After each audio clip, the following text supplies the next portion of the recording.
रहमान नाज़रीन, इधर से हम गुज़र रहे थे मेन रोड पे। ये मेन रोड है, खानेवार रोड जाता है लोधरा से खानेवार रोड। हुकूमत ने बड़े पैसे लगाकर ये रोड बनाया है। तो देखें, अब ये कैमरा आपको दिखाएगा। दिखाओ भी कैमरा, नीचे करो, ये रोड दिखाओ। ये अब एक दो बारिशें आई हैं, ये मट्टी आगे की चली गई है। अब ये जो वो रोड बड़ा कीमती रोड था, ये कीमती रोड था, ये सारा ज़ाय हो रहा है।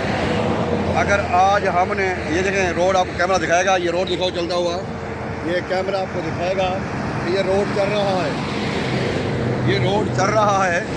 और अब अगर आपने इसके ऊपर एहतियात ना की, अगर हमने इसका ख्याल ना किया, 2-3 बारिशें और रहेंगी, ये रोड टूटना, अभी तो टूटना शुरू हो गया। दिखाओ ना, ये देखो कितना ये नीचे गड्ढे पड़े हुए हैं, ये नीचे गड्ढे पड़े हुए हैं सारे। अब ये रोड ये टूटना शुरू हो गया, ये देखें, ये यहाँ से टूटना शुरू हो गया रोड। अगर हम 2-3 बारिशें होती हैं, अगर हमने एहतियात ना की, अगर हमने इस पर गौर ना किया, तो ये हमारा रोड सारा ज़ाय हो जाएगा, हमारा रोड नुकसान ख़राब हो जाएगा।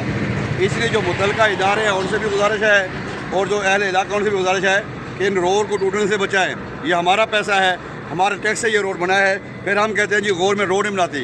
जब गवर्नमेंट रोड बनाती है, हम उसकी एहतियात नहीं करते। तो ये मेरा पैगाम था।